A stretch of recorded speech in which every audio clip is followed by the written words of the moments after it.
It's the Rate Your Team show, the show where we tell you that your team sucks and you overpaid and that my team is better. My name is Kane. This is Sam. The Hi. draft was yesterday. Hey Sam, how you doing?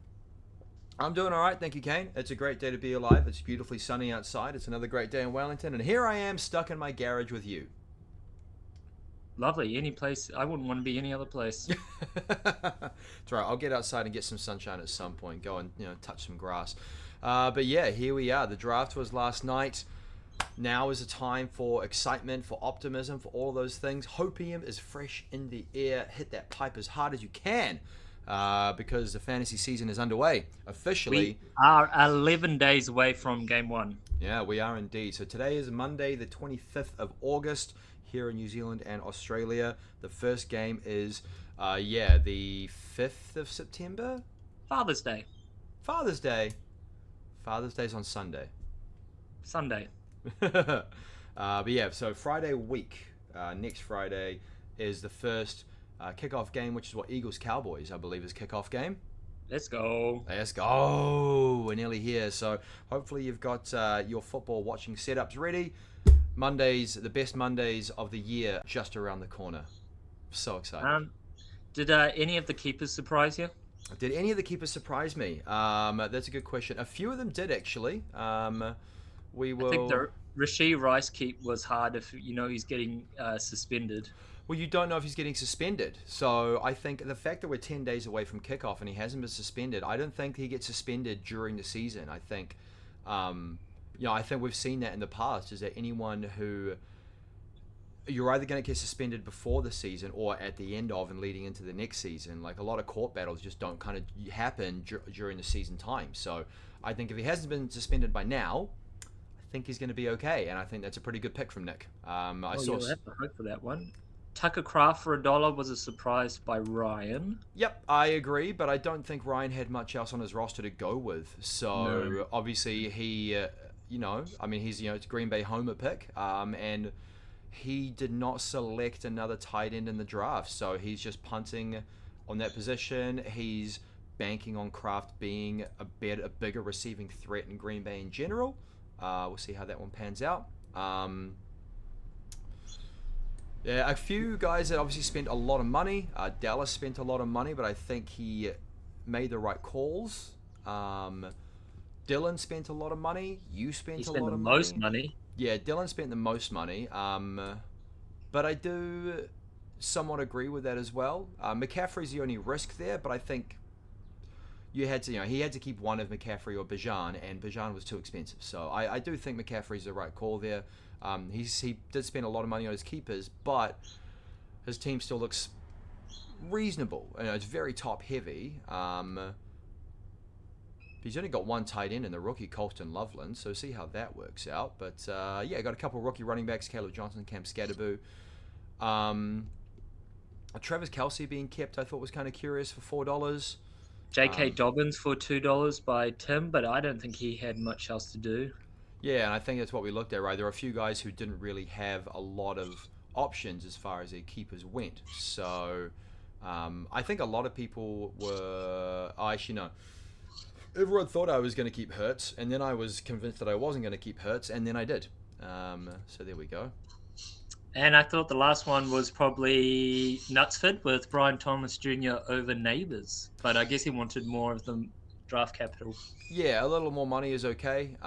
He spent a lot on his keepers as well, between Cook, Thomas, and McBride. I think McBride at $38. Well, you look at the tight ends, right? McBride and Bowers are kind of the consensus top two tight ends, and then Kittle's third. Kittle was 22, and he was kept.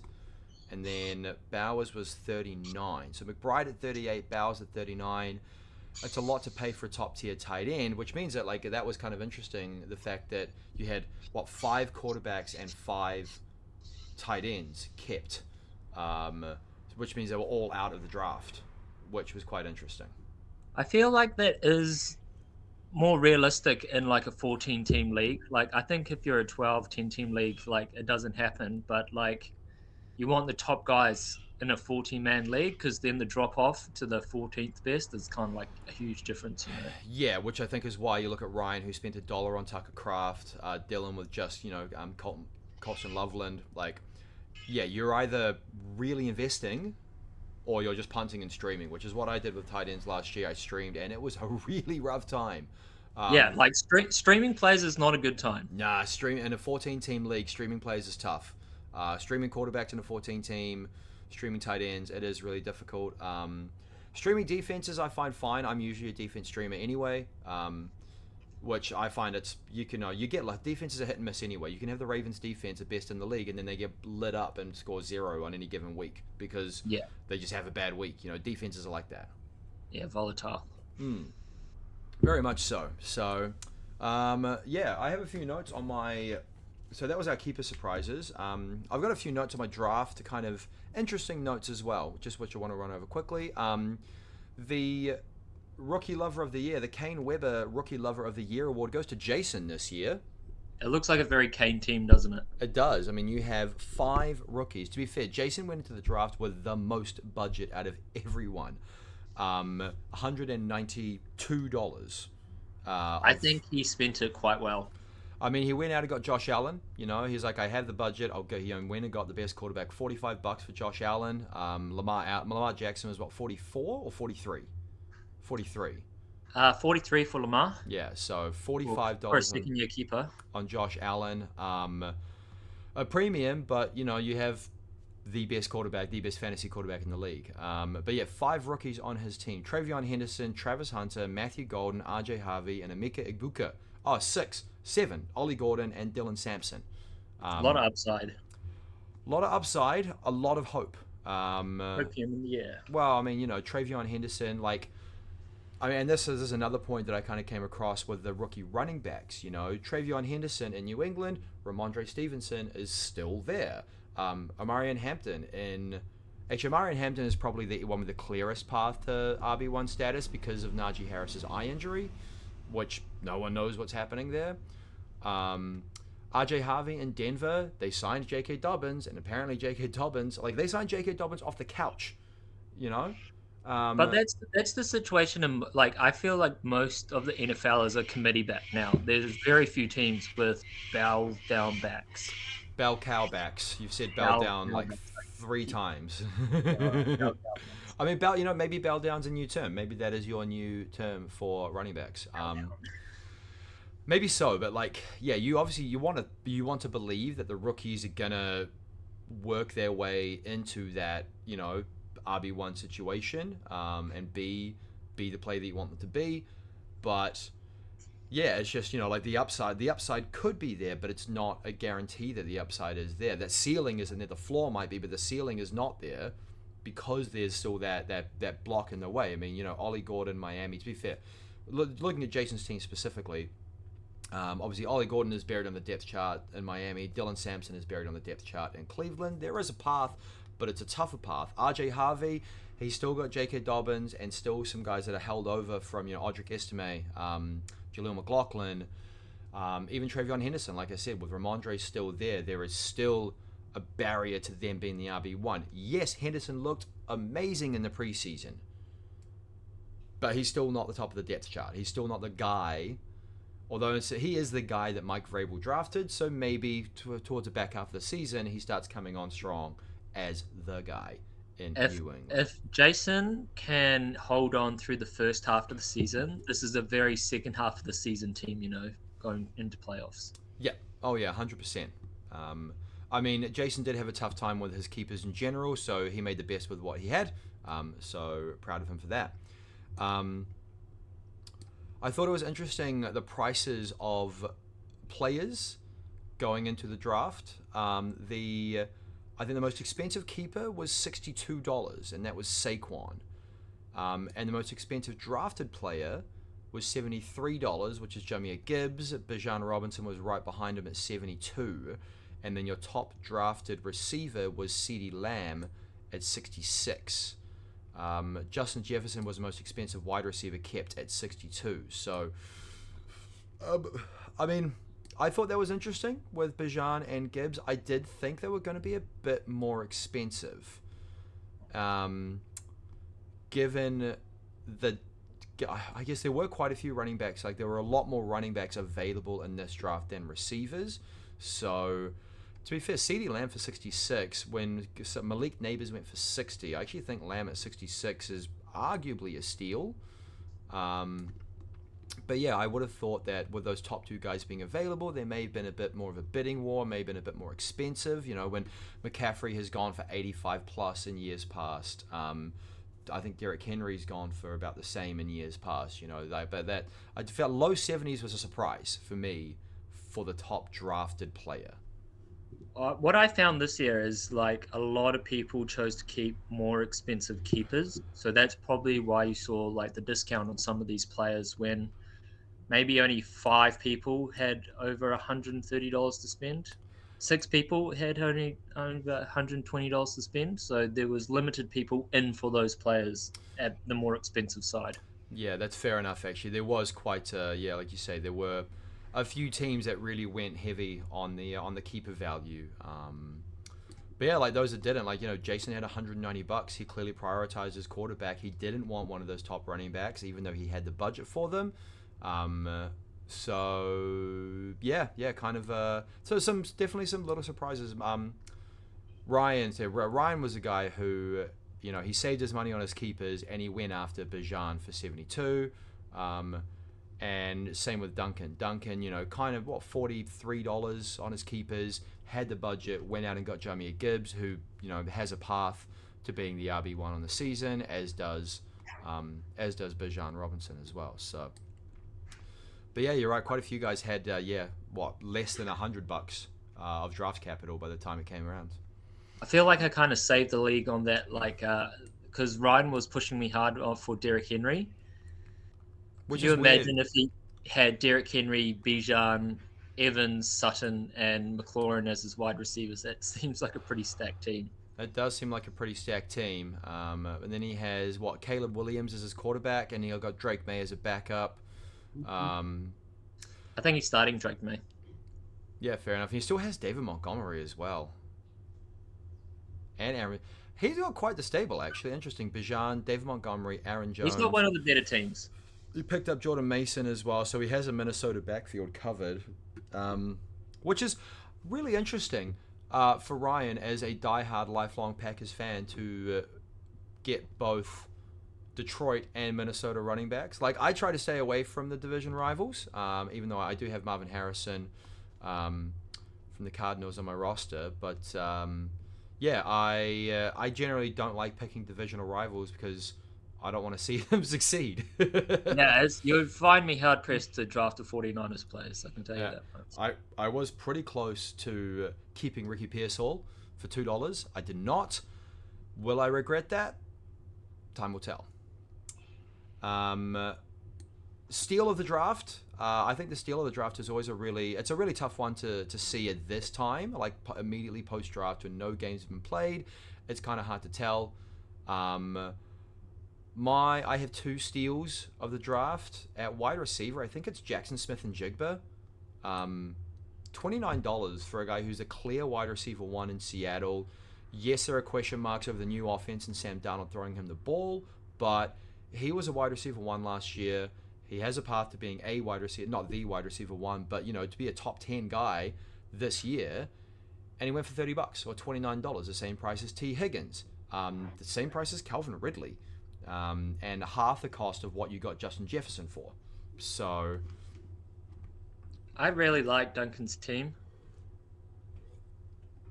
I kind of do. We'll look at specific teams shortly, but yeah, you look at Jaden Daniels, Gibbs and Pacheco at running back, JSN, Calvin Ridley, Chris Olave. Chris Olave is so volatile. It's just, it's decent across the board. The only thing with the Saints is there's going to be throwing it a heap, so why not have...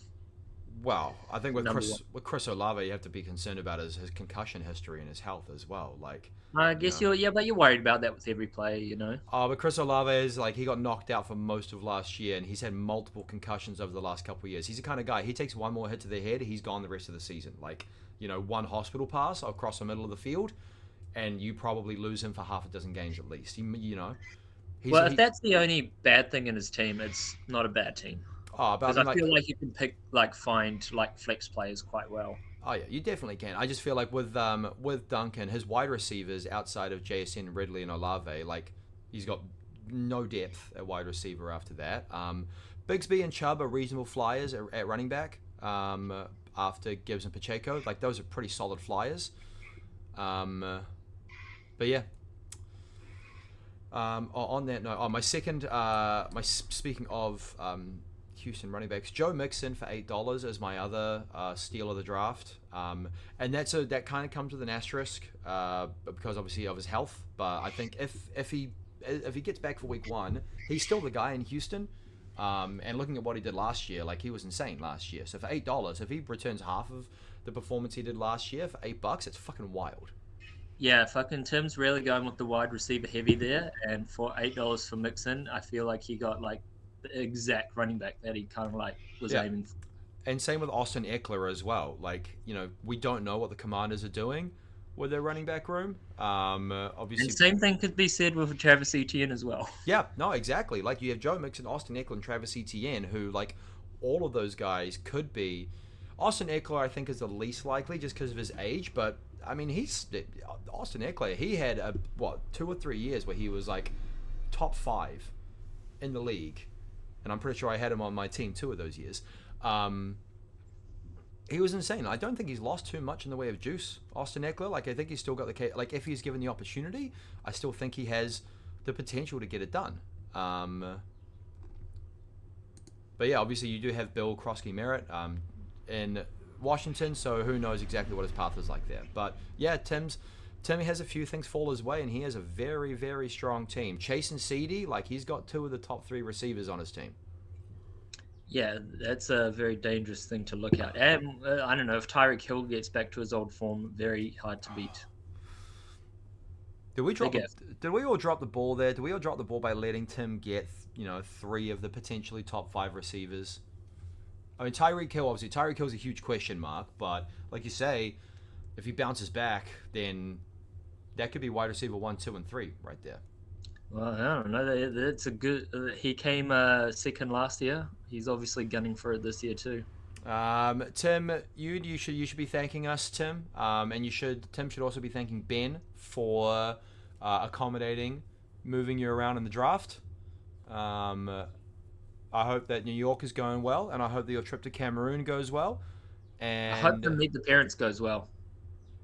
Yeah, so there's a bit of a wild story on that. He's meeting the parents without the girlfriend because the girlfriend can't leave Spain because of her visa situation. Fun. Yeah, but he's going to bring his kid or their kid back from Cameroon. So it's a whole fucking thing. So, it's Tim's in a wild situation. Mr. Worldwide is truly living up to his nickname. So get after it, big dog. Get after it, big dog. Yeah, that was my draft notes. Brought to you by Parrot Dog. Yeah, that's my draft notes. Should we move on to look at some rosters? Yeah, you want to start with Jason? Let's look at some rosters. Bum, bum, bum, bum. Bum, bum, bum, bum. Sorry, I was just I don't have Sting or like soundbite, Sting buttons, soundbite buttons. So I'm making my own up right now. Wow. Oh yeah. Lizard. All right, let's look at some rosters. Let's actually do it. Where do I want to go? Do it. Rosters. So Jason's team, you got Josh Allen starting. We've got Travion Henderson and Kenneth Walker as RB1 and 2. He's got the rookies Golden and Egbukkake in his wide receivers 1 and 2. Njoku for tight end. Who have we got here? Tyrone Tracy is currently in his flex. Tyrone Tracy in the flex. In the flex? In the flex. RB1 for the Giants. Best defense and Woolworth's kicker. Yep. A lot of upside here, Sam. A lot of upside, but still, it's just, again, with the rookies, just so much untapped potential. So much untapped potential, and just we don't know, right? Rookies could hit, rookies could not hit. I think that's kind of why I wonder if that was a deliberate strategy from Jason to go for as many rookies as possible. Because, I mean, if they hit, then they hit. Like Egbukkake is the wide receiver 2 with Godwin out in Tampa Bay. Golden, who knows in Green Bay what their wide receiver rotation is like. I mean, we saw last year that no one separated themselves. Christian Watson, Jaden Reed, Romeo Dobbs, none of those guys really separated themselves to be the top target. So Golden, as a first round draft selection, obviously has the draft capital. The Packers have made the investment. Do they actually target him and he becomes a wide receiver 1 in Green Bay? He's got a lot of flexibility here, so if that doesn't work out, maybe Travis Hunter hits and plays a lot more wide receiver than we thought. Yep. That's banking on that wide receiver 2 role being a good one in Jacksonville as well. I feel like he can insert Harvey during the second half of the season. He'll come on strong in Denver. Absolutely. Yeah, there's a lot of hype around RJ Harvey. The flex position, he definitely, like you say, has a lot of flex options available. He is hoping that his rookies, and I think Josh Allen, you're hoping that Josh Allen carries the load at quarterback, scoring 20-plus points a game. And then, you're hoping that at least, if 2 of those rookies hit, you're having a great time. Also, okay, I must have missed this, but Josh Allen, I would have seen it, but I've forgotten. Josh Allen scored 53 points in a game last year. Did you know that? Yeah. 342 and 3 through the air, and then 10 for 82 and 3 on the ground against the Rams in Week 14. This is why you need a top quarterback in a 14-team league. Yeah. They just have days like that, and it just wins you the matchup straight away. Yeah, but then to be fair, so with Josh Allen, looking at his game log from last year, he had a couple of, at Baltimore was bad, 4 points. At Miami in Week 2 was bad, 9 points. But then, 10 versus New England was his low throughout the rest of the year. One 13-point game, but then 28, 30, 21, 21, 18, 20, 23, 26, 53, 42 the following week at Detroit. So if you get him in a game like that against the Rams, against the Lions, against maybe not the Ravens, maybe against the Chiefs, against high-powered offenses, and Josh Allen is going to score points. He does start the year against Buffalo, so that is potentially, that's maybe a bad start to the season. Ravens. Against Ravens. Maybe you go into Week 1 thinking, maybe he's not going to do so well. I'll just Josh Allen in any circumstance, to be honest. It's start Josh Allen and ask questions later, right? If he has a bad game, he has a bad game, and fucking such is life. I think Jason is one of my favorite teams. It's top 3 for me. Top 3 for you? How interesting. Yeah, I like the upside. I think all those guys might hit. Yeah, right. Okay. Most of them anyway. All right. Worked out well for Knutsford last year with Robinson and Neighbours. Yeah, true with the rookies. Yeah, Robinson was super cheap though. Neighbours was a bit more expensive. Robinson was super cheap last year. Super cheap auto. So, I just read Jason's team name. Oh my god!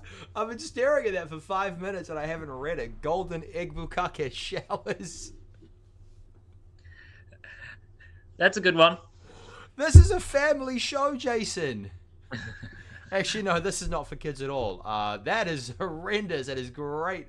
Great crack from you, Jason. Golden Egbukkake showers. I love it. My God. Moving on.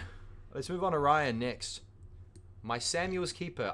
Do you understand the team name? Because I don't. It's got to do with you and your keepers, I think. Me and my keepers? Yeah, the fact that he's making jokes about me not setting my keepers, despite the fact I've done it 2 years in a row now. Ryan, shut up. And he just named his team that as well. Yeah, true. It is a most recent addition. So thank you, Ryan, for reminding me to set my keepers. I would be if I hadn't set my keepers this year, either A, that's a deliberate move, or B, I should not be commissioner of the league if I'm not setting my keepers. I think Ryan is also one of my favorite teams that drafted. Okay, hang on. I think Scary Terry for 21, great. I'm going to predict, Kane, that you say that 10 teams are one of your favorite teams in the league. No, we just started with two of my favorites. All right, let's run through the lineup. Drake May at quarterback, Bijan Robinson and Aaron Jones at running back, Mike Evans and Terry McLaurin at receiver, Tucker Kraft as your tight end, Cortland Sutton as your flex, and then Vikings defense and Brandon McManus rounding out the lineup. Bench spot, noteworthy bench spots. Pretty much his entire bench is somewhat noteworthy, actually. Xavier Worthy, David Montgomery, who was quite cheap. I think he was, fifth off. Cheapish, $15 for David Montgomery. Jordan Mason to back up Aaron Jones, and then a flyer on Bashal Tootin in case the Jacksonville backfield does whatever Jacksonville does.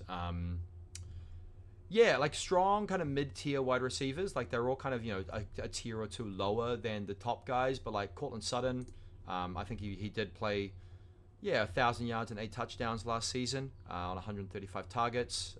So not awesome, but maybe that offense takes a step up. Terry McLaurin, so long as he gets his contract situation sorted out, then he'll be fine in Washington again. And then Mike Evans is the ageless wonder. He probably has another 1,000-yard season just... he's projected 1,000 yards and 10 touchdowns. So, like, him and McLaurin and Cortland Sutton are all projected to be, give or take, the same.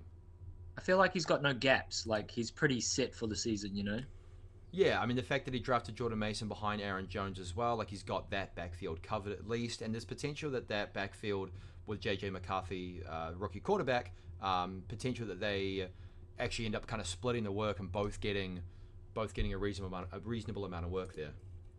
I'm really glad because he was fighting me hard for Derrick Henry. I'm really glad he didn't get him, and because that team would have looked much more scary with Henry on the team. Yeah, I think that's a good shout actually. 2 elite running backs and 3 good wide receivers. Yeah, you're probably right. That is a very scary team. I mean, he wouldn't have had the bench he has, but he would have had a good starting lineup. Doesn't matter, man. You can fill out your bench with $1 picks and hit on some of those. That is a scary starting lineup. But yeah, I think this is one of my favorite teams as well. Fair enough. Yeah, obviously a few things got to fall your way. But yeah, there's definitely paths to seeing that being a really good team. And Ryan he's always he's always been a good fantasy player. He's always had strong teams. This year is no different. Is this the year, Ryan? Is this championship number 1? Is this finally Ryan's year? We will see. You don't play for week 1 though. You play for week 14, 15, 16, 17. So. We'll see how it goes. We'll move on to Nick's team, Jerry's Blackened Soul.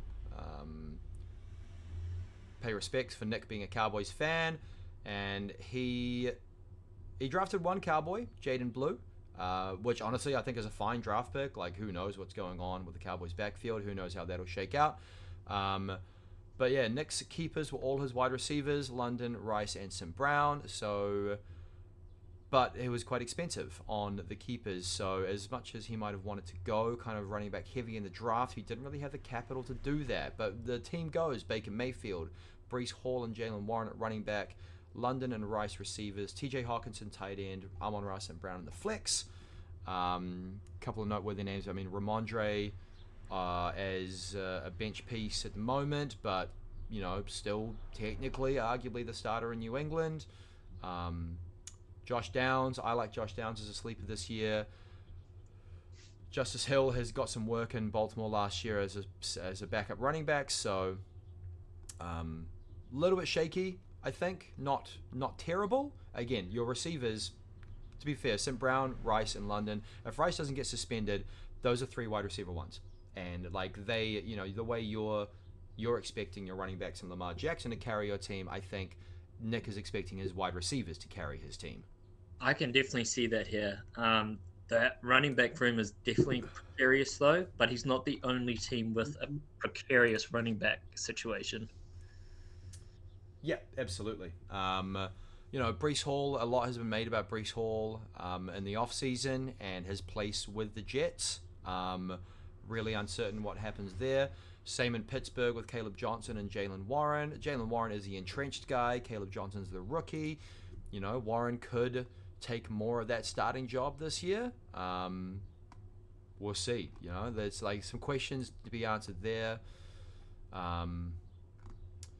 Yeah, I mean, interesting. At the start of the year is always interesting with projections. He does have a slightly higher projection. I do like Baker Mayfield at quarterback. I think he's a really, really strong quarterback this year. $14 is fine for him. You And know, that's what I think Nick did. He got the three good wide receivers, and then he's like, I'm going to go hard on the tight end and quarterback, and then just try get by with my running backs. well, hard-ish. I mean, Hawkinson was one of the best of whatever was left in the tight end room in the draft. There wasn't a lot really. Went for $7. That's a lot for our fantasy league, anyway. Yeah, fair enough. Yeah, I mean, I got Evan Ingram for 2, so. But yeah, I do want to be optimistic for Nick. I'm optimistic for his receivers, and maybe he gets to a point where he is able to trade, Amon-Ra or trade some pieces. He does have 3 really, really strong receivers there. So if someone like Josh Downs comes on throughout the season, Hollywood Brown and KC, if either of those guys come on and end up being, pretty good value picks, then he trades one of his studs for some pieces further down the line as well. Yeah, I can see that happening. Never came out a good deal with Nick this season. Nick is a former wheelin' and dealin' champion. He traded his way to a title a few years ago. Maybe he can do it again. Let's look at your team now. Kind of went over your draft strategy. You kind of not punted the draft as such, but you got, you spent money on Derrick Henry and Tetaitoa McMillan, and everyone else was $1 or $2. Yeah. So I had a lot of money last year in the draft, and I don't think that worked out well for me. So I made sure that I spent all of it this year. So I've put a lot of capital in my starting players and not a lot into my bench. Yeah, you had the highest capital in your starting players. So reference, if you're not watching, Kane's team: Lamar Jackson at quarterback, Chuba Hubbard, Chase Brown as your running backs, Tetaitoa McMillan, Rashad Bateman in the wide receiver, Elijah Arroyo tight end, Derrick Henry currently sitting in the flex, Seahawks D and Cam Little, Jacksonville kicker to round it out.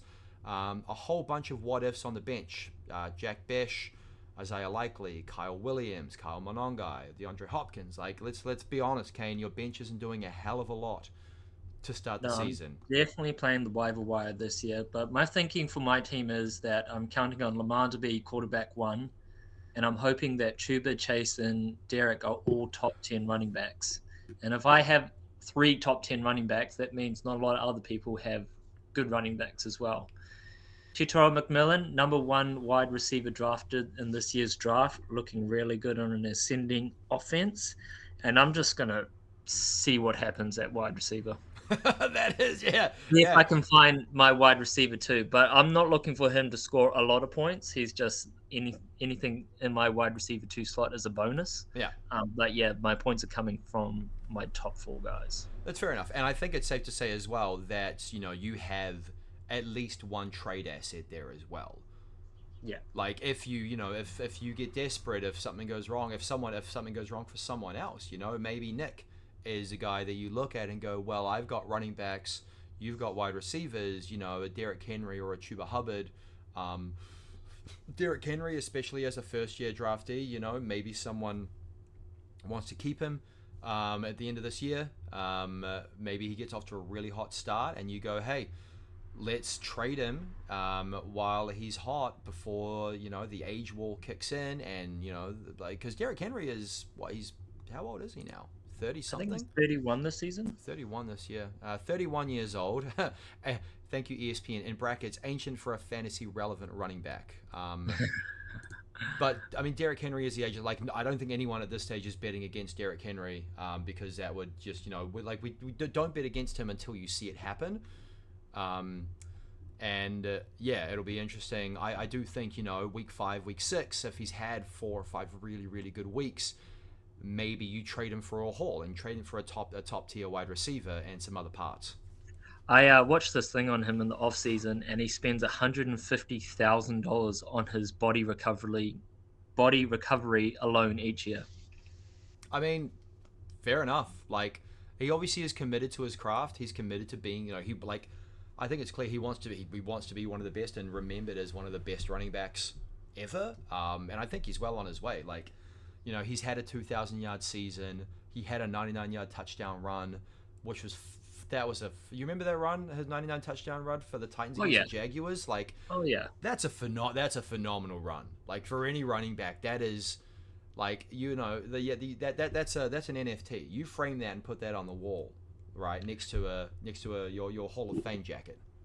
So I'm definitely going Ravens heavy here. I think they'll have one of the better offenses, Super Bowl aspirations. So anytime they look threatening, I'm looking to score points, which is true. Actually, good point. Yeah, Lamar Jackson, Rashad Bateman, Derek. Yeah, true. You have one of every piece of the Ravens offense. Yeah, imagine that. Well, when is their bye week this year? I think it's like week 6 or 7. I think. Okay. Wow, week 6 or 7 is going to suck for you. Yes, but if that's the only kind of like bad spot, it's not too bad. Yeah, for sure. Yeah, interesting to see what happens with Ravens tight ends. Whether Isaiah Likely finally steps it up this year, or whether it's still Mark Andrews' role.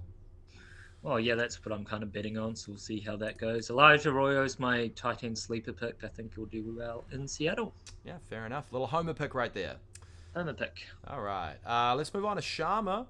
Team Sharma D's. Team Sharma D's nuts. One of the longest standing, I think probably the longest standing team name. Him and Kickers Win Kickers. Well, yeah, true. Him, Kickers Win Championships. Kickers Win Champions also original. Yeah, do work. Some of the longest standing team names in the league. Chris feeling lucky as well, I guess. Yeah, true. Yeah, fair. Yeah, there's a few going around. Let's look at Sharma's starting lineup: Patrick Mahomes, quarterback; Saquon Barkley, DeAndre Swift at running back; DK Metcalf, Devontae Smith at wide receivers; George Kittle at tight end; Tony Pollard in the flex, and a few noteworthy. Actually, not a lot of noteworthy on the bench, to be honest. Cooper Kupp as the Seattle's wide receiver 2. CJ Stroud potentially. He's kind of obviously drafted Patrick Mahomes as the starter. Patrick Mahomes has been okay the last couple years. Still a quarterback 1, 13th and 11th the past 2 seasons in points per game. But I mean, Patrick Mahomes last year, he had 3 20-point games, and to be fair, he had 22 points in the semifinals and what would have been the fantasy semifinals, and 27 points in the finals. So a couple of really good games to round out the season, but overall, 3 300-yard games last year, 4 3-touchdown games last year, which is really, Patrick Mahomes is not the quarterback that he used to be. I think that's easy to say. But so this is our most projected point team in the league. Sharma's number 1 for the entire season. Yeah. So right. The power board has Sharma at number 1 at the moment, based on projections. I think. Yeah, which is kind of curious because, looking at this team, he's got 3 tight ends on his team: George Kittle, Jonnu Smith, and Dallas Goedert. 0 depth at running back. You have Saquon Barkley, DeAndre Swift, and then Trey Benson, who is an insurance policy in Arizona. I mean, maybe James Conner gets old this year. Who knows? Oh, no, sorry, Tony Pollard. What am I talking about? You have Tony Pollard as well. I think Tony Pollard is slightly under projected, actually, at 9.4. I do think Tennessee are going to be reasonable this year. Well, he's going to need that because I'm not so sure about some of his players too. I'm not so keen on Swift, on DK, or Devontae Smith. I was about to say the same thing. I'm not so certain on his receivers, especially. DK's the only guy really that's in Pittsburgh that's going to get the ball thrown to him. The only one worthy of being thrown to anyway. So maybe that's DK has a bit of a, Garrett Wilson, Devontae Adams from last season with the Jets. Aaron Rodgers just hyper-targeted them and was really good. So long as Rodgers still has it, then DK has a chance to be a top 15 wide receiver. Devontae Smith is still the second fiddle in Philly, so he'll be okay. But I don't think he'll be great. And Philly likes to run the ball, so you have Saquon Barkley, which is great. But I think his wide receiver room is pretty thin. So maybe another trade candidate for Nick, potentially. Yeah, I mean, it looks good on paper for the first half of the season, but I don't see this being a second half of the season kind of team. No, we'll see how it goes. Yeah, DeAndre Swift could lose a job in Chicago, lose a running back job. But then someone like Trey Benson could step up as the season goes on as well. You never know. True. No, definitely not one of my favorites. He's banking on a couple of things to go right. Maybe Sharma. Well, Sharma has, to be fair, Sharma has lost his GOAT title to you, unfortunately. So, yeah. Once upon a time, I think we were all fearful of Sharma. I think we're slightly less this year. Let's move on to Dallas. In Dallas, the reigning champion, with a pretty good-looking team, except for his running back 2 situation, but he has Dallas has loaded up his bench with running backs just in case. So Dallas's team kept Joe Burrow, Bucky Irving, and Justin Jefferson. So Joe Burrow at quarterback, Bucky Irving, Javonte Williams as his starting running backs, Justin Jefferson, A.J. Brown, Devontae Adams at wide receiver, Mark Andrews in the tight end position, and then a whole bunch of dart throws on the bench at running back. Woody Marks, Raheem Sanders, didn't know who that was until last night. Najee Harris, Kenneth Gainwell, Kareem Hunt. All guys who have no clear path to being relevant, but you never know. You know, Najee Harris, is he going to play for the Chargers? This is team number 2 with the precarious running back situation. Like, you're hoping Devontae Williams keeps that number 1 role in Dallas. Really good wide receivers. That's what he's got, like the Hydra there. But yeah, just he's got to hope one of these other running backs hits somewhere down the line, eh?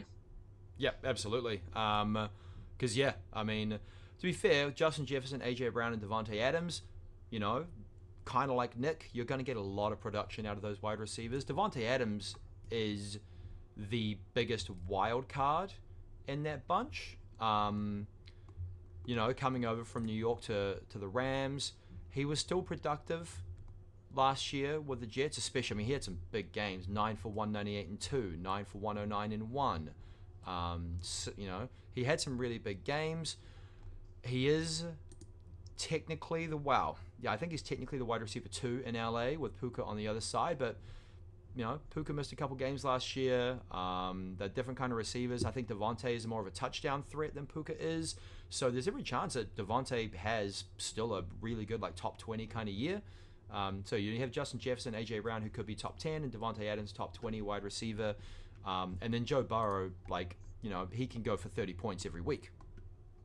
Yeah, I feel like he came away with one of the better defenses and kickers too, which is an added bonus.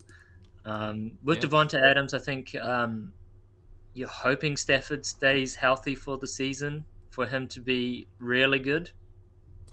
Yes. I think for him to be, for Devontae to be top 20, or that guy, that yes, Stafford has to be healthy all year long. I think if he goes down and Stetson Bennett or Jimmy Garoppolo, because I think Jimmy Garoppolo is technically the backup at the moment, and a lot has been made about if Garoppolo has to step in, and what happened in Las Vegas with Garoppolo and Devontae Adams. It wasn't good. Spoiler alert. That would be interesting if Garoppolo does step in. I think the Rams should have Stetson Bennett as the backup. I think he's earned the quarterback 2 job, and I think he looked alright. He had some he had some good throws. He had some good drives. He had some good moments. It is preseason, obviously, and preseason doesn't matter. But he's a project that when he was in, I think, Georgia at college, everyone lauded him for his tenacity, his playmaking, just his ability to lead a team. And that's, I think, why I saw that in the preseason against the Chargers. Came back and scored a game-winning drive, threw a game-winning touchdown.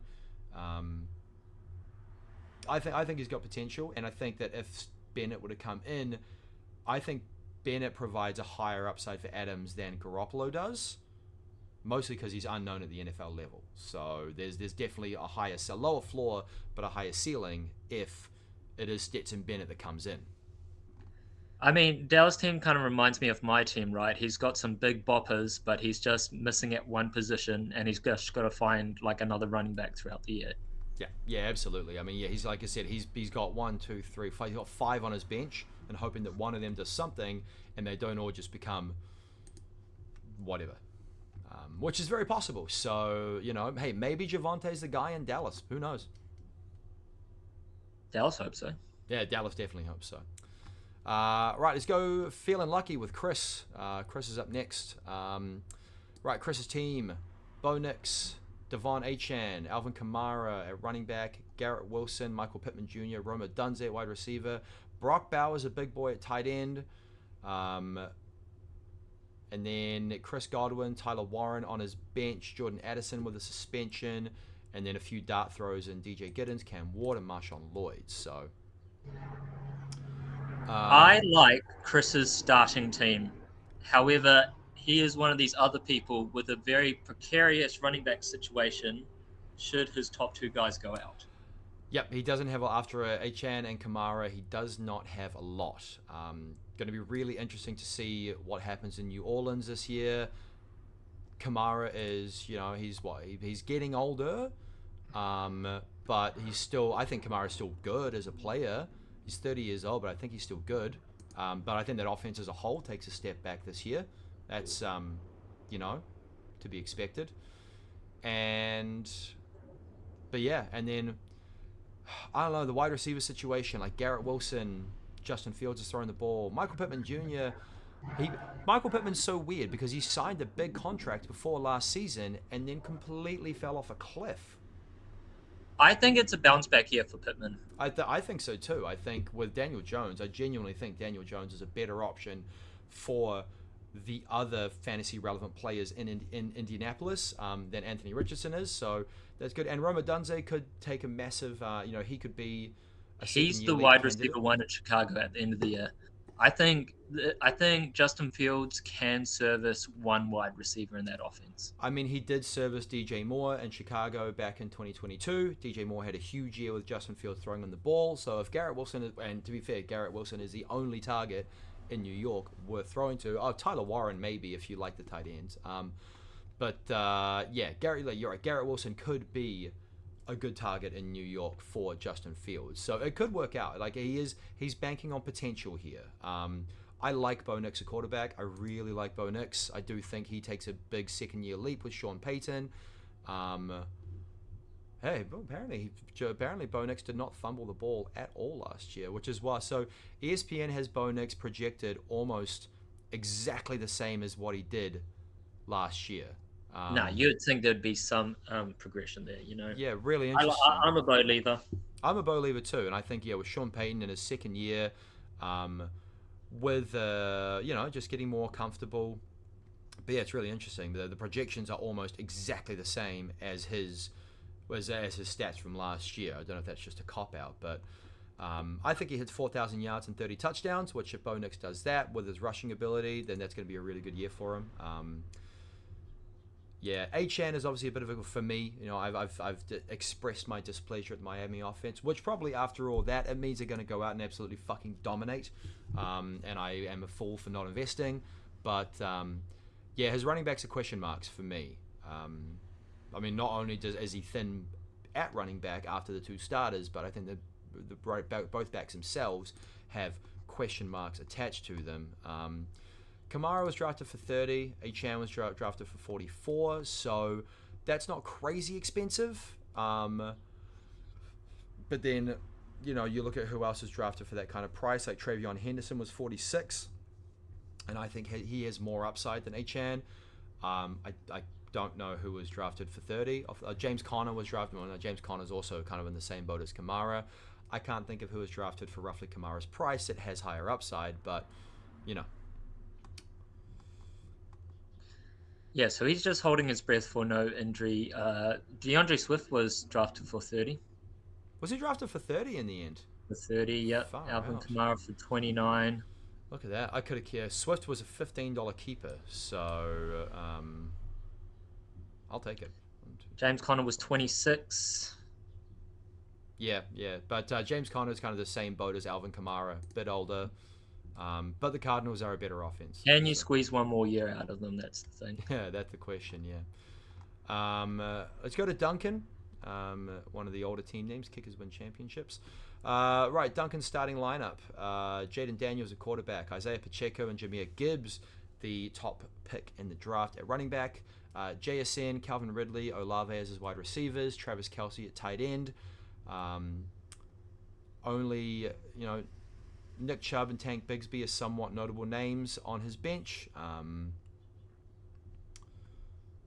Yeah, interesting. So yeah, I think he drafted the Bills as his starting defense, but seeing that they played Baltimore week 1, went and got the Cardinals. Good shout at New Orleans as a fill-in starter for week 1. That's a pretty that's some good forward thinking there. Duncan also had one of my favorite drafts. Yeah, what did you like about Duncan's draft? I think Jahmyr Gibbs, like great RB, like probably RB, maybe the RB1 of the season. You got Daniels will be a top 5 quarterback. Pacheco's on a high-powered offense and the running back 1. His 2 receivers, Jackson Smith and Jigba and Calvin Ridley, very, very target-heavy wide receivers. Kelsey, can you get one more year out of him? If Olave can stay healthy, New Orleans is going to be throwing a lot. And all's well that Boswell. Yeah, to be fair, I did want to draft Boswell. I was hopeful to get him for $1 as well. He's a great kicker. He was awesome last year. Obviously, Aubrey was a number 1, but Boswell hit several 50-yarders. So, I definitely think I mentioned JSN was my steal of the draft. I do think he does have a good... Between him and Calvin Ridley was another guy that I had on my sort of radar I thought he was going to be a bit more under the radar as a wide receiver. Thought he might sleep through a bit cheaper, but no, went for $30 in the end. And with Cam Ward throwing him the ball, he could be even better this year. Projections aren't particularly kind to his receivers, but yeah, Jaden Daniels a quarterback. What happens in his second year? Does he step it up? Does he have a CJ Stroud sophomore slump? That team overall is... Well, I mean, they shipped off Brian Robinson, but most of the parts are all back, so you'd think it should work out okay for Jaden Daniels. But yeah, we'll be interested to see whether he has a sophomore slump or a second year, not leap, because he was already good last year, but just really maintains and improves on what he can do. Really curious about Pacheco and the KC offense, or KC running back position in general. I feel like the KC running back has been unsettled ever since Kareem Hunt. Kareem Hunt for me was the last guy in KC who was like the guy at running back. Pacheco he was injured. To be fair, he started off hot, 14, 13.5. And then obviously broke his leg, and when he came back, didn't really do a hell of a lot when he came back for the back half of the season, the last sort of 4 or 5 games. And I feel like there are quite a few mouths there, but no one separated themselves as a guy in the case. I feel like the Chiefs have got all their money tied up into other positions, though, so that's why I think they're cheap on the running back position. Yeah. But again, you would think that the Chiefs are one of the better offenses this year, and to have an RB1 on a good offense is something you want. Well, have a running back who, people project him to be the running back 1, but I don't see any of the others outscoring him. I think he's still got it. Yeah, fair. He's young enough. He is, yeah. He's still on his rookie contract. Be interesting. Yeah, interesting to see how that plays out. I mean, yeah, you're right. Like, the Chiefs' offense, well, it's a good enough offense. I think last year especially, we saw it be a good enough offense. Good enough to win games. But as far as stats and fantasy points go, they weren't that good last year. And maybe they still got to the Super Bowl. Well, I mean, that's what I mean. Like, they were good from a football perspective, but from a fantasy perspective, they weren't. So, I think Andy Reid's dived into his bags of tricks this season after last. Well, it all depends on Casey's defense as well, because, they're all about winning football games. They don't give a shit about fantasy. No one gives a shit about fantasy stats. They're all about winning games. So, if the defense is still good and they don't need a high-powered offense to win, then I don't think they're not going to force the issue, Like, they won, 12, 13 games last year, barely, 15 games? However many games they won, barely even trying on offense. So, whatever works. Whatever floats your goat. Yeah, exactly. Overall, I do like Duncan's team. It's not one of my favorites, but it is pretty strong. And he has a couple of, Tank Bigsby, Nick Chubb as running backs on his bench. Could potentially do something. Again, another one of those Who knows? Nick Chubb in Houston could have a bounce back year. 2 years removed from his ACL tear. Tank Bigsby could be the guy in Jacksonville this year with Liam Cohen there. Who knows? There are so many questions with the Jacksonville backfield. We'll go to Dylan next. And Dylan obviously didn't have a lot to work with in terms of draft capital. His keepers were really, really expensive. But the team overall stands Justin Fields at quarterback, Christian McCaffrey, Caleb Johnson at running back, Ladd McConkey, Nico Collins, Jaden Waddle at wide receiver, Colston Loveland at tight end, and then you got a few names on the bench here: Ricky Pearsall, Cam Scatterboo, Brian Robinson, the most recently traded Brian Robinson, and Jaden Reed, who is apparently still questionable and not doing a lot on the bench. But yeah. Again, running back is a big, big question for Dylan. So this is team number 4 that's running back has a very precarious position. Yeah, and that's partly because of the depth at the position. Like Cam Scatterboo is a rookie in New York. He looked good in college. If he can bring that to the NFL, then, him and Tyron Tracy could be sharing that job. Brian Robinson, he got the insurance. Brian Robinson is the insurance back for Christian McCaffrey, which I think is super important. Even then, I think if McCaffrey goes down, it's not going to be just Brian Robinson. It's going to be him and Garendo. Yeah. Well, I don't know. I think Kyle Shanahan has shown that, he likes to run one guy. Whether, when Christian McCaffrey went down last year, it was Jordan Mason. When it wasn't Jordan Mason, it was Elijah Mitchell. When it wasn't Elijah Mitchell, it was Isaac Garendo. They just went through so many of them because they keep getting injured. Also, something is wrong in San Francisco because everyone gets injured there all the time. I don't know if their trainers just aren't doing a good job, if the field is being weird, but they just sprinkled glass on the field, I think. It feels like San Francisco has the most injury-prone team and have done for years. I'm not complaining. No, they're an NFC West rivals, so no, we're not complaining. Justin Fields could be a really sneaky good quarterback this year. All the talk is that he hasn't looked good in preseason, but preseason doesn't matter. And it'll be interesting to see what happens with him in New York. ESPN, I feel like that's going to depend on how many times he runs the ball in by himself. When they get into the red zone, can he just vulture some of these touchdowns off the Jets running backs? Well, that's it. He is a running quarterback, and running quarterbacks are worth their weight in gold. There is every chance that he does that. But otherwise, Ladd and Nico are great starting wide receivers. Jalen Waddle, I'm less of a fan of. Ricky Pearsall is a fine flex option as well, though. See how he develops in his second year in San Francisco. And then there's a whole bunch of question marks after that. So, he's. I think Colston Loveland is. I think Dylan will be streaming tight ends throughout the season because I don't know if Loveland is going to be enough of a target in Chicago. With Odunze, especially with Cole Kmet there too, Well, and Odunze and DJ Moore on the outside, and then Colston Loveland, Cole Kmet. There's just too many mouths to feed in Chicago. Yes, and Swift catching things out the backfield as well. Yeah, there's too many mouths to feed and not enough. There's no evidence that offense is actually going to be, good yet as well. So we shall see. But yeah, sorry, Dylan. If McCaffrey stays healthy, then you do have, McCaffrey, McConkey, and Collins are all studs. Those three alone could provide. Well, those three alone are providing half the points on this team. I think that's pretty clear. So he needs a few things to hit. I don't project him well, but I wish him well, but I don't project him well. And I don't want to project you well. What is it? Are you trying to do that? I just want to wish you well. Yeah. Okay. Yeah. Nice. Yeah. Good. I see it. Yeah. Bottom half team for me, but could be proven wrong.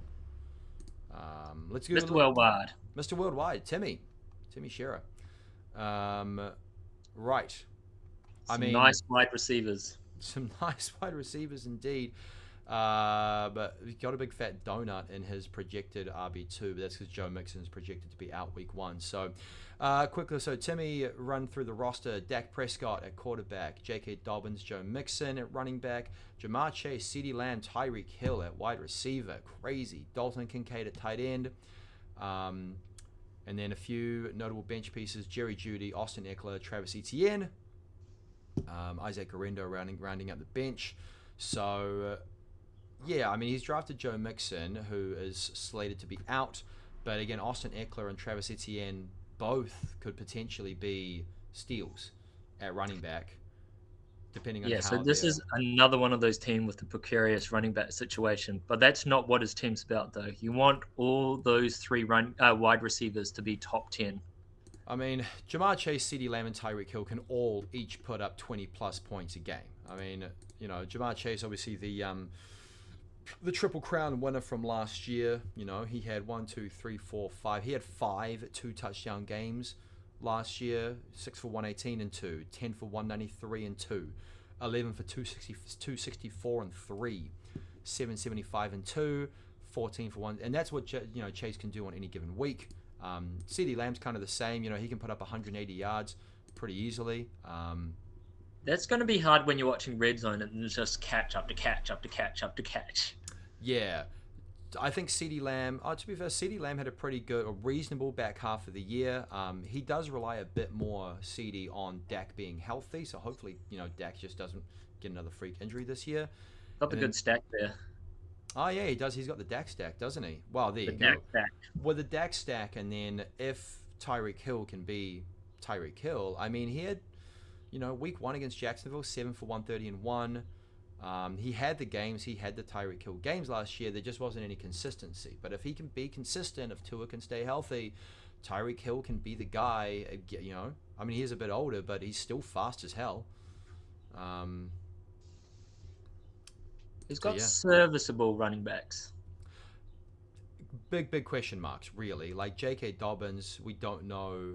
I mean, again, he was signed off the street to play in Denver, and the general idea that I'm hearing is that he's going to start the season as the starter, which is kind of wild. But how long he lasts there, how effective he is, we don't know.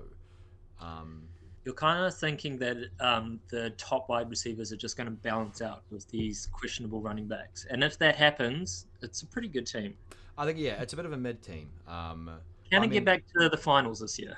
Yeah, well, yeah. He's gone a true zero RB strategy. You know, like if this were a snake draft, to be fair, you wouldn't have Chase and Lamb if this were a snake draft. So the fact that he's got Chase, Lamb, Tyreek Hill, you know, and is like he has gone a zero running back strategy, so see how it pays off for him. But yeah, like you say, if even if his running backs are serviceable and the wide receivers do their job, he will be very strong because you can get 60, 70, 80 points every week from the combination of those three receivers. Yeah, I agree. It's going to be a hard team to beat. Yeah. Especially if Hill comes on strong. Yes. Yeah, exactly. If Hill has a bounce back campaign, he could easily have 3 of the top 10 wide receivers on his team. No question there. Evo. No, let's go to your team. Oh, okay, yeah. So I was wondering where, because I look on opposing teams and my name isn't on there. You're the next in line. I'm the next in line. Let's go to my team then. I haven't actually set my lineup, but my lineup, I'm actually fine with the lineup set the way it is at the moment. Right, so my team. Jalen Hurts at quarterback, Kyron Williams, Jonathan Taylor at running back, Marvin Harrison Jr., T. Higgins, and Jacoby Myers at wide receiver, Evan Ingram at the tight end position. Notable bench inclusions include Stephon Diggs, Keon Coleman, and Trey Harris, the rookie, in Los Angeles for the Chargers. So, yeah, I'm another one with a very, very precarious running back situation. I mean, I think my top 2, Kyron and Jonathan Taylor, happy with those guys at running back. If I get an injury, I'm fucked. Well, you're starting Tyler Algier. Well, not only that, but I don't think I have the trade pieces. I don't think I have the pieces to trade. I mean, I have Jalen Hurts, you know, potentially to trade for a starting running back, but my wide receivers are good, not great. Marvin Harrison, obviously coming into a second year. I am anticipating the second year leap. He's gotten bigger, better rapport with Kyler. Kyler Murray has said in interviews that he knows he needs to be better this year. He needs to focus more, and I feel like he is a bit more motivated this year. T. Higgins was an accidental draft pick. Wasn't meant to draft T. Higgins, but we did. You are. That's the risk you take every time you have your mouse hovering over that offer button, Sam. Yeah, that happened a couple of times last night where like I had my mouse on the button and then it got to a certain point and I was like, okay. Whoa. Sorry, I'm right next to the airport. That's what that sound was. Oh my god, that was wild. Actually, I'm going to get a beer at the same time while you're doing that. Yes, I live about 300 meters from an airport, so I get planes flying in and out. It's quite nice seeing them do that, though. I feel like your team's got it's got a good floor, but you just want like your guys more to boom bust every week. Yeah, well, I mean, T. Higgins is still, while he is a wide receiver 2 in Cincinnati, he put up wide receiver 1 points per game last year when he was healthy. Jacob, and then to be fair, outside of my top 5, Jalen Hurts, Kyren Williams, Taylor, Harrison, and Higgins, everyone outside of that is an upside dart throw. Jacoby Myers, upside dart throw. Like he was, what his stats last year? He had 87 for 1,004, which is okay. He had a couple of nice games. I'm banking on that offense being better as a whole and him still being the wide receiver 1 there. Stephon Diggs. You want wide receiver 1s, and he's the wide receiver 1s, which is more than I can say for my wide receivers. Well, exactly. Like, I'm banking on like all of the rest of my team is upside dart throws, right? Jacoby Myers, Stephon Diggs in New England got signed, is slightly older, is easily the best receiver on that team with an ascending Drake May. Could be the number 1 target. Keon Coleman, second-year player in Buffalo. I think he's the best physical player, like from a physical athleticism. I think he's the best guy there. He's big enough, he's strong enough to be the kind of outside receiver, and he was a first-round draft pick or early second round last year. The Bills have invested in him, and hopefully, I'm banking on him being a second-year leap guy.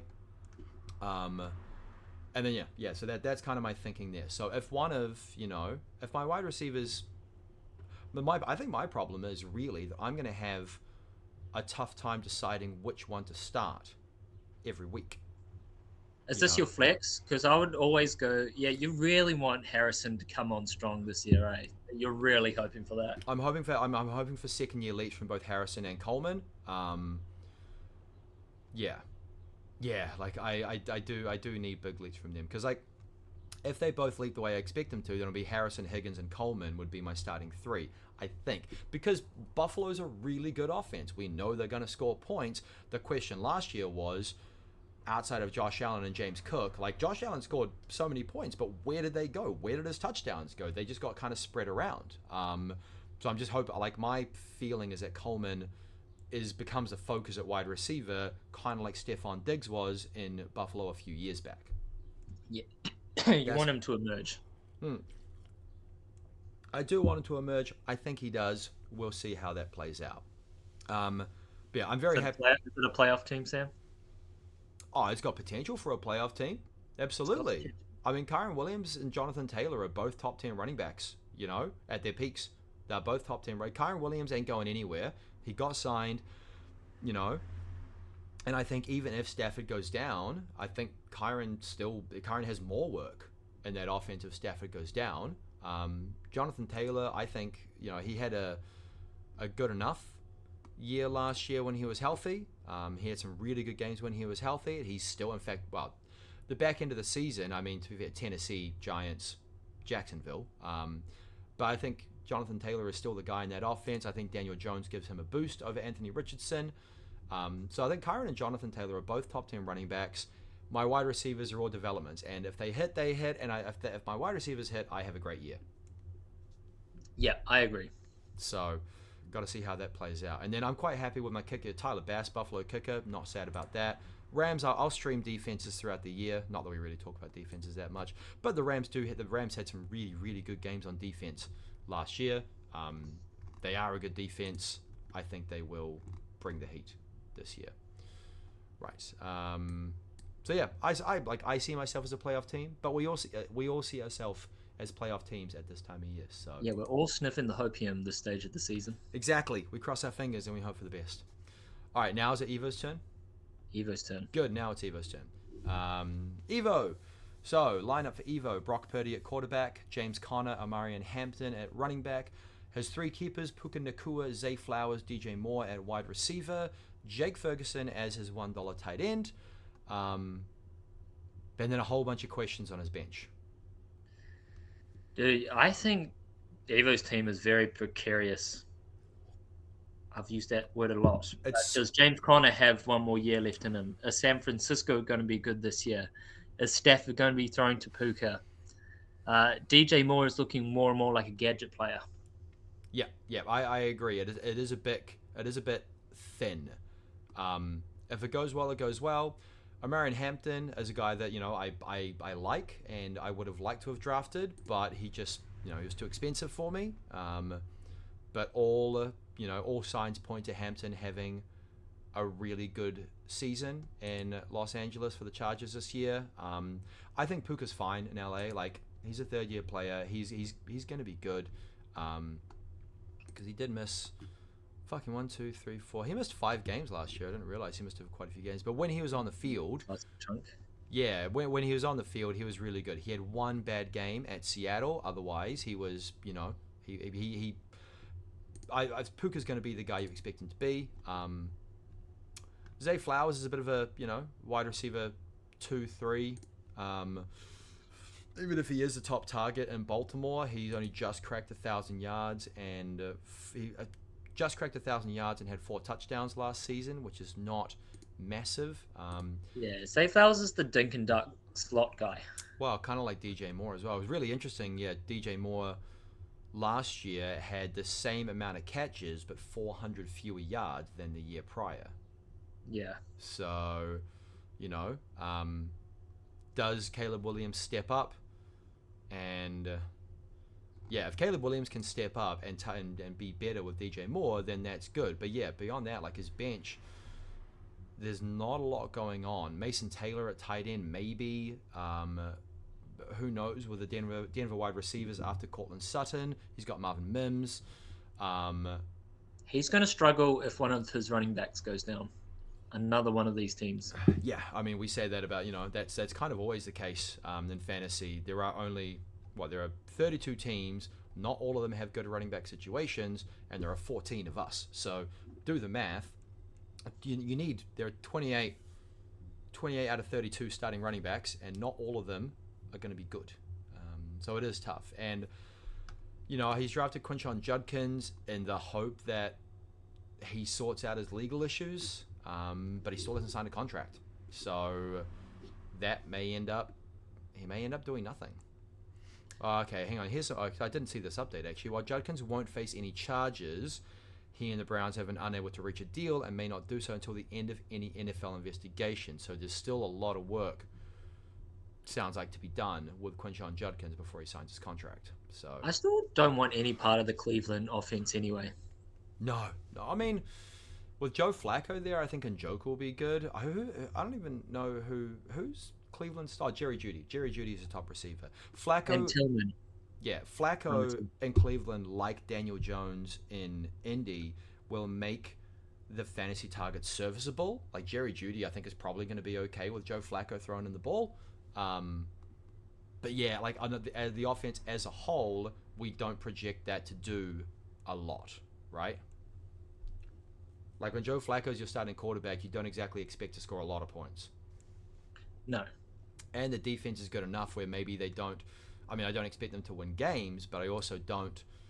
Yeah, I don't expect them to win games, and I don't expect them to score a lot of points. Their defense is going to get gassed more often than it wants to.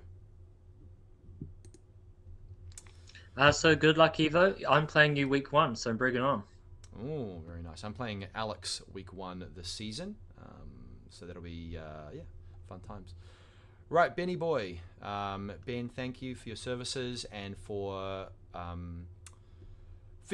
compromising for us and for Tim, really, in the draft. I hope you... I didn't actually see the result of his rugby game. Tonga versus... I'm going to look that up right now. Did Samoa beat Tonga? 30-16. Tonga won. So, condolences, Nini. But I hope you had a good game. I'll go and watch the highlights later on and see if I can spot big number 4 for Manu Samoa. Get him next time. Yeah.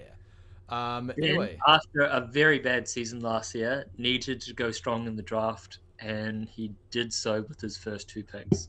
Yeah, it was really interesting. Obviously, when it came in with his keepers being Rashad White, Jerome Ford, and Josh Jacobs, really strong keeper in Josh Jacobs. But yeah, I think he came out of the draft pretty healthy. So Justin Herbert at quarterback, Josh Jacobs and Ashton Jeanty, the rookie at running back, with Jerome Ford there as well in the flex. Malik Neighbors and Deebo Samuel at wide receiver. Sam Laporta as his tight end with a glorious looking moustache, Sam Laporta, in his profile photo on ESPN.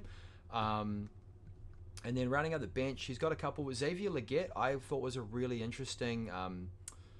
Xavier Legette was someone I had on my radar as a second-year elite player in Carolina. Jaden Higgins has been talked about a lot in Houston as a rookie. Kyle Pitts, who is talked about a lot every year because he's Kyle Pitts. And then Rashad White, Rashad White was okay. I mean, he scored 106. Obviously, Bucky Irving came on really strong. And so Rashad White did kind of drop off. But he scored 6 receiving touchdowns. Rashad White had 1, 2, 3, 3 games with 15 or more points. 1, 2, 3, 4, 5, 6. He had 7 games with double-digit points last year, so he was still serviceable. You could start him in a pinch, He's a spot start for a bye week, and you hope for, again, 8 games with double-digit carries, and then 1, 2, 3, 4, 5, 6 games with 5 or more targets. So he will get his touches, he will get his points. It's going to be hard to predict, but I think for $1, Rashad White's a fine keeper, and if Bucky goes down, then Rashad White's the next guy up. Jerome Ford seems like a very much of a rental player in that flex spot. That's not going to be the case all season. Maybe he might have to fish around for a wide receiver too, but that's what he's got on his bench, with Shakir, Higgins, or Legette. Yeah. Hoping to come on strong there. Yeah, Deebo in Washington is really interesting. I think he's... it's an unknown, he is a bit of a wild card there in Washington. Obviously, he is on the slightly older side now, Deebo Samuel. He wasn't that good in San Francisco last year, but he has had really, really good years in the past. And if Washington use him, maybe they saw him as a pseudo Brian Thomas replacement. Brian Robinson, sorry. It's someone to use out of the backfield as well as... the rookie whose name I've forgotten, and Austin Eckler, someone who's a bit of a gadget player like he was in San Francisco a few years ago. So you're really hoping he comes on strong here, or if not, one of these other guys he's picked up. But it seems like a pretty good team. Yeah. And it'd be a playoff this year, Ben. I believe in you. Potentially, yeah. Jacobs in Green Bay is going to be good. Ashton Jeanty, he's a rookie. I do think Vegas is good as a whole, and if the offense does what we think it's going to do, then Jeanty will be really good. Jeanty could be top 5 come into the season as a rookie, and I think so long as that offense kind of progresses the way we sort of expect it to, he's a great keeper option for next year and potentially going further forward as well. So. Yeah, some really good options there. Malik Neighbors in his second year, really good last year. He does have better quarterback play this year. Russell Wilson is obviously older, but still fine. And then Jackson Dart. It's going to be Jackson Steal My Darts, eh? Yeah, he's looked pretty good in the preseason, has Jackson Dart, first-round pick, and people are excited about him. So, yeah, I'm hoping for the best for Malik Neighbors. And then, Jerome Ford will be... He had some really good games last year, back half of the season. 7... He's serviceable. Yeah. How is It's that? just, I don't want any part of that Cleveland offense at all. Oh, I wonder if... I'm looking at his game logs because he must have had a return touchdown because he's got Week 15 against KC, 7 carries, 84 and 1, which is 14. 15, 16, 17, he must have had return yardage. So if he's a running back and returner, he gets extra points there. That's 9, 15, 18. Yeah, so he would have had some return points as well. Because, he had a 21-point game and a 22.5-point game, but didn't have 100 yards in either of those games. So we'll see what happens with Jerome Ford. Potential for I think on paper, I don't know, it doesn't look great on paper, but I do think Nene's team could do well. It could work, absolutely. It could work. It could work. Right, last but not least, Jeffrey Upside, which A+ team name, nice work.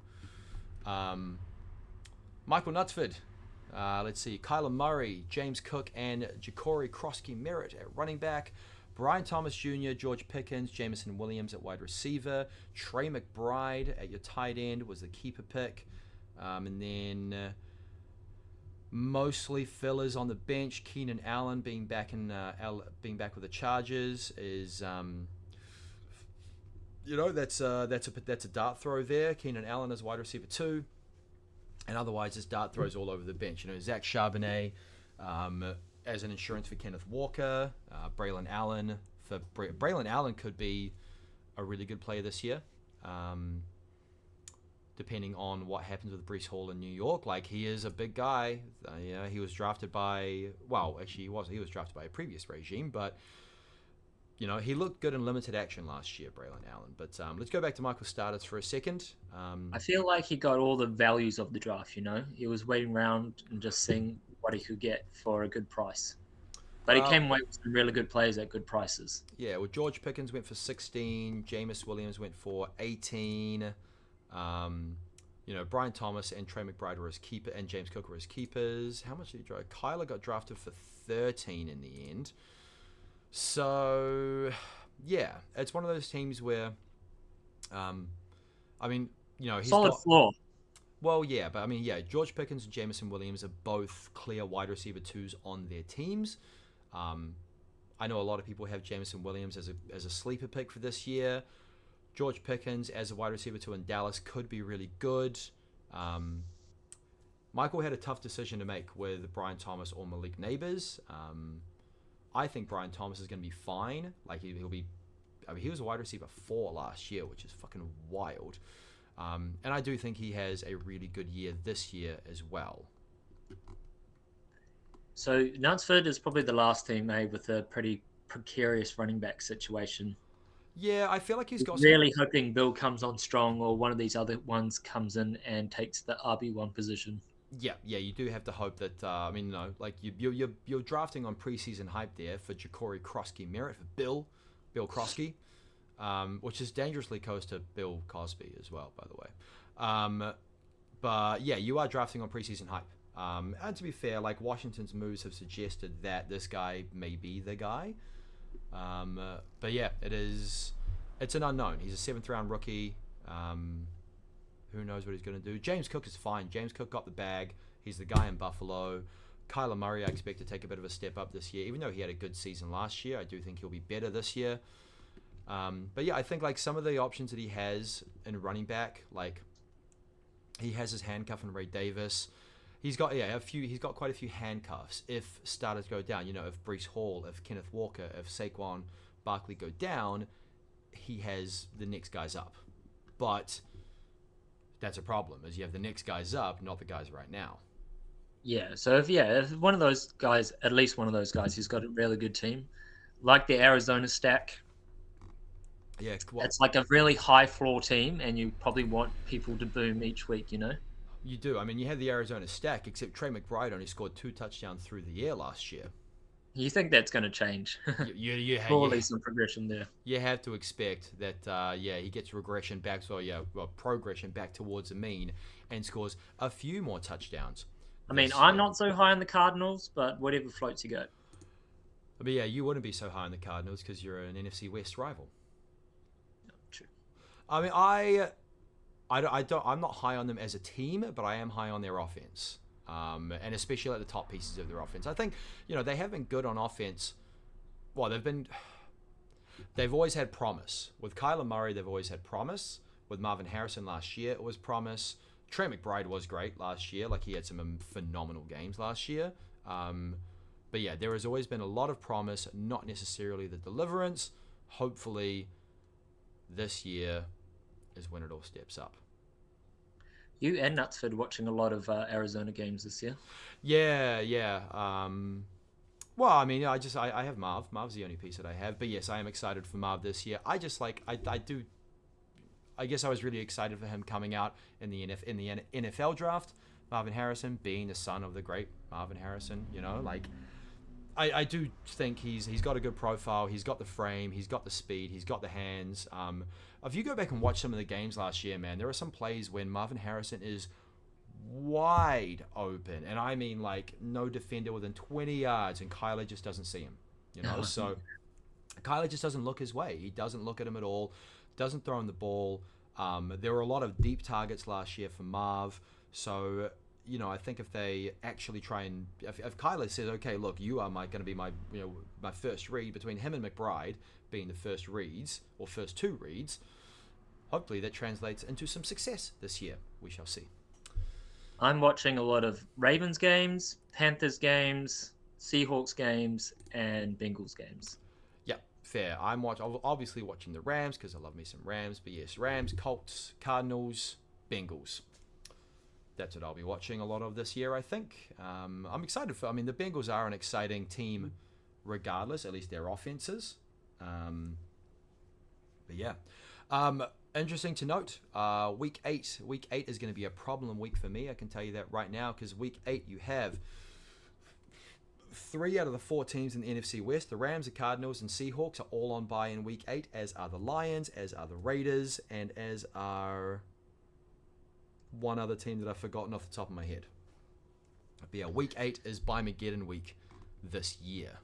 That's me for week 7 and 8, but after that it's smooth sailing. Yeah, where's my schedule? There we go. So I'm actually quite glad that I only have I get only 2 bad weeks of buys. Yeah, right. Yep. Because they don't have, the bye week is not listed here. No, I'm looking at the team page. Yeah, I know that week 8 is a bad week for me for buys, which is a bit of a shame.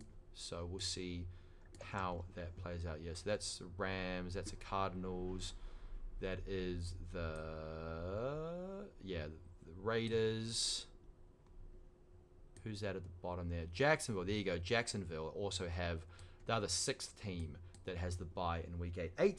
6 teams have a bye in week 8. 20% of the league in 1 week, which is good times. I normally try to draft trying to avoid that situation.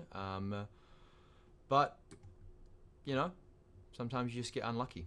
But I deliberately stayed away from Lions players like Jameson Williams because I didn't want to have 6 players on a bye in week 8.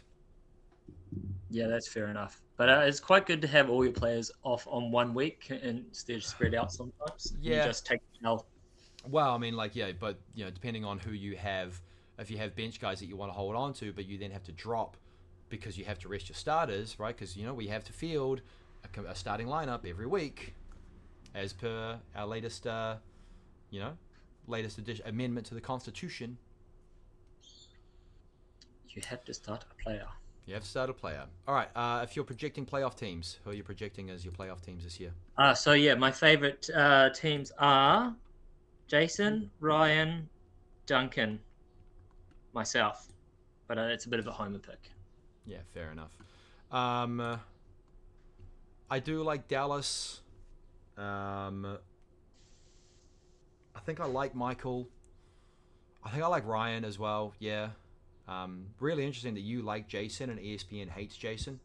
Yeah, 14's a bit dirty, eh? Yeah, that is a real shame. But to be fair, he's got 5 rookies, and I think ESPN looks at your team as a whole, and with 5 rookies on the team, the projections are always going to be a little bit lower, especially towards the back end of the season. So I feel like if you've got a second quarterback too, it bumps it up a bit because they're scoring a bit more points than other players. True, quarterbacks are higher scorers. So yeah, it is a curious. I am genuinely surprised that ESPN has me ranked at second.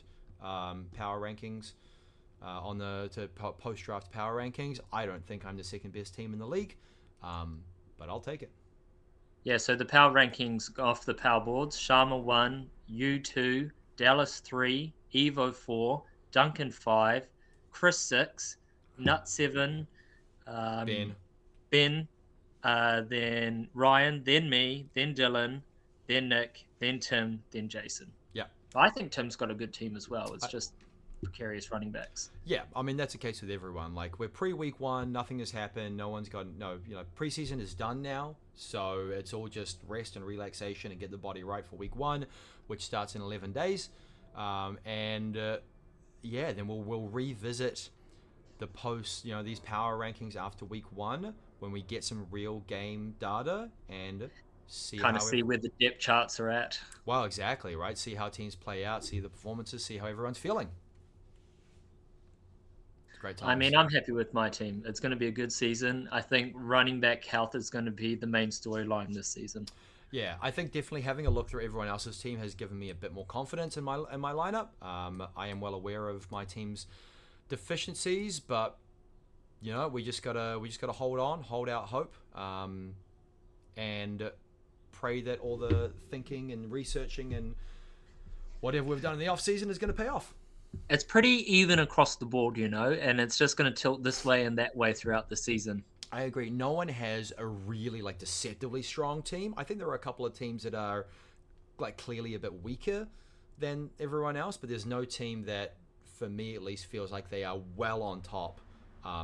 I guess you look at someone like Tim, who has, again, 3 potential top 10 wide receivers, you, who has 3 potential top 10 running backs, but that is, Tim's wide receivers are balanced out by his lack of backs, and your backs are balanced out by your clear lack of receivers. So, yeah, there are it's interesting having as well an auction draft compared to a snake draft. If you were to show some of our lineups to, if you were to post them on a social media forum like Reddit, for example, and say rate my team, people would go, how the fuck have you got Jamar Chase, CeeDee Lamb, and Tyreek Hill on the same team? Or in your case, Chuba, Chase, and Derrick Henry all on the same team. That's a clear 0 wide receiver strategy right there. It's just, so that's why I love the salary draft. There's way more strategy involved and more thought going into roster construction. Yep. But yeah, it's one of those things where a lot of the news and all the media, essentially podcasts and writings and all that jazz is all about snake drafts, just because it's easier to get concrete data from snake drafts. When you're doing mock drafts, it's all snake draft, and it's a lot easier to collate data and create your ADPs and all that jazz from that. So yeah, bit of fun. All right, well, that is good luck with the season, guys. We'll do a week 1 preview show later towards the first game, I think. Yeah, sometime next week we might get a little guest on for the week 1 preview, but until then, thank you for listening. Thank you for watching. This is a slightly longer episode, an hour and a half. So if you've made it this far, thank you very much. I might drop an eggplant emoji in the comments. Yeah, if you made it to an hour 35, drop an eggplant emoji. And what I might do on this one as well is create some timestamps so you can go and find your team in the podcast by just clicking on the timestamp on the YouTube video so you can hear our analysis of your team. Until next time, take care, everyone. Don't roster bait too hard, and we'll see you next week. Stay healthy.